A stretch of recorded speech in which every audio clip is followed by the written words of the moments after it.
لا ما تقلقش، مش يعني هتهرب مننا. انا عايز أعمل قصيده إيه؟ صغيره. قصيده صغيره؟ حاجه صغيره خالص، حاجه سطرين كده. استنى هقول لك. انت في حاجه ما انا معايا لا ميكروفون وانت شكله لوحدك. طالما مسك المايك يبقى بس لا حاجه. خلاص، لا بس لا حاجه حلوه. الله. يلا يا باشا. لا بص، وهديك بقى ايكو كمان على الصوت عشان والله؟ يدخلك في يلا يا المود. باشا. مش فاكر. ماشي. ايوه شايف الصوت ده؟ عايز مزيكا؟ حلو. عايز مزيكا؟ عايز عايز خلفية. ناي؟ تاخد ناي ورا الشعر؟ اقول لك على حاجه. ايوه. هقول لك حاجه لو افتكرتها اه ليها ذكرى غاليه قوي عندي، والحكايه دي اول مره اقولها في اي حته. يلا. لما سافرت، الحكايه اللي انا حكيتها قبل كده انت هتضحك. انت قلت لا. لما سافرت لا، حكايه في حكايه مشهوره ان انا سافرت وسبت مصر والتمثيل، امم وبعد كده جه عيد الحب ما معيش فلوس خالص، ومراتي كانت موجوده، فانا عايز اجيب لها حاجه ومعيش اي حاجه.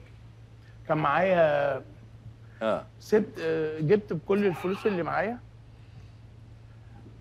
كوبايه صغيره كده، ما اعرفش ليه.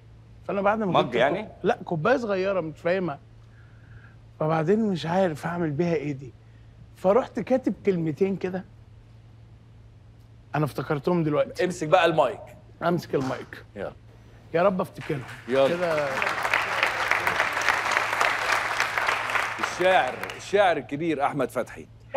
مش عارف. اوتار الليل. لا والله. طب بسرعه قبل ما يكسب. انا اسف، انا اسف، والله انا اسف، اسف، والله ما هنضحك، ربنا والله اسف. لا. بس بقول لك عمرني. اسف. عايزين ندخل معاه كده، نديله بس افرش له تحت كده اي حاجه.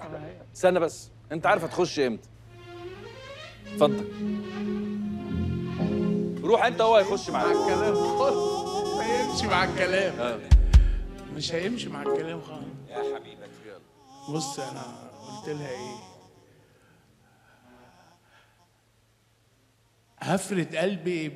هفرد قلبي بالنشابه واعمل منه شريط فسفوري، وهرجع اكتب واكتب واكتب لحد ما املى الدنيا كتابه، ولما الليل هيليل هطلع فوق السطح اسرق قمر الليل بايديا، وهدور على كرتونه كبيره كبيره تساع احلامي، وعلى الكرتونه هكتب اسمك وعنوان بيتنا مصر امبابه عشان ما نتوهش.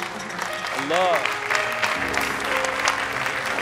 والله حلو، والله حلو، والله لا تكمل، والله لا تكمل، والله حلو، والله هي دي بس فعلا حلو عليك، والله حلو قوي. بس انا افتكرتها على الهوا دلوقتي. وعلى فكره هي يعني انا فعلا كان كلام يعني مهم وقاسي ساعتها، عشان حاسه قوي الكلام ده ساعتها. والله وانا حسيته دلوقتي وحياة أنا حسيت ربنا عليك بقول بصراحة. المصحف. انا كنت ناسي فعلا، يمكن دي من اخر الحاجات اللي انا كتبتها وخلاص. فانا بحيي مراتي، يعني استحملت معايا كتير بصراحه.